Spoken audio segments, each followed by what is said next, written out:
Même les chambres, il n'y a pas, t'as rien dans les chambres.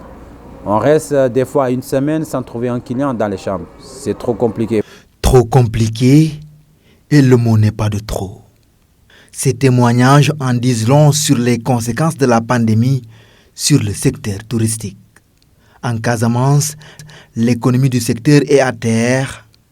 Pour survivre, l'on se contente du tourisme local, car voir un client, c'est presque un rêve. Oui, comme 2 jours passés, on n'a pas eu de clients. Très franchement, il n'y a rien. Pour l'instant même, là où je vous dis, il n'y a rien.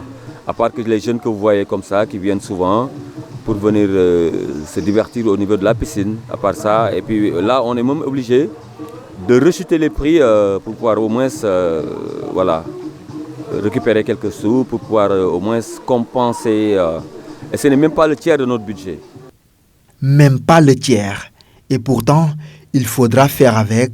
Et dans ce contexte actuel, c'est l'aide de l'État qui était attendue à la question de savoir: avez-vous reçu votre part dans le cadre de la force Covid-19?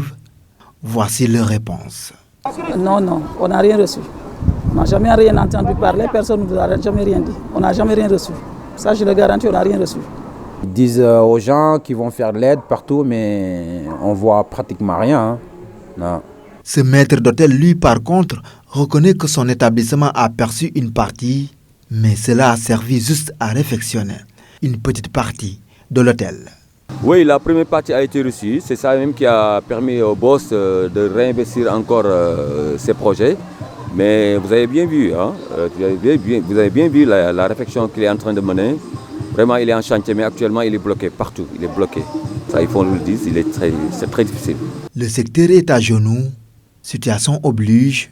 D'autres employés sont envoyés en chômage le temps que la situation redevienne à la normale. Depuis la déclaration du chef de l'État, donc, on a perdu beaucoup de clientèle. Et, comme tout le monde, hein, vraiment, on attendait beaucoup de choses aussi sur l'État. On attendait au moins quand même qu'il puisse nous accompagner sur beaucoup de choses. Comme on dit, situation oblige. Là, c'est le Covid qui nous oblige même d'amener un chômage technique. C'est des moments où c'est Cap Skirring, ça bouge. Tu as des vols, au moins 2-3 vols par semaine. Donc, mais là, c'est mort. Même à l'aéroport, tu n'arrives pas à trouver des vols, c'est trop compliqué. Et tu tournes partout. Là, déjà, vous avez vu, tout est vide. Il n'y a personne qui passe pour aller prendre un petit verre ou un pot. Mais il y a l'électricité qui marche quand même. Après, il y a les employés qui sont là, ils sont en pause, ils vont revenir. Il faut les payer. Il faut faire comment? Tu ne peux pas, il faut faire avec. Tu es obligé, c'est des gens qui sont en CDI. L'heure est à la survie pour ce secteur. Et dans ce contexte de crise économique profonde, c'est le tourisme local qui aide ces hôteliers à retrouver leur sourire. Beaucoup de touristes quittent Dakar pour Ziguinchor. Ces hôteliers du Cap Skirring et du Cabrousse nous livrent les secrets qui font de la Casamance une zone d'attraction. Ici, ils sont plus tranquilles, le paysage n'est pas le même, l'ambiance n'est pas le même. En fait, dans Dakar, il y a trop de foule, et ici, tout le monde est tranquille.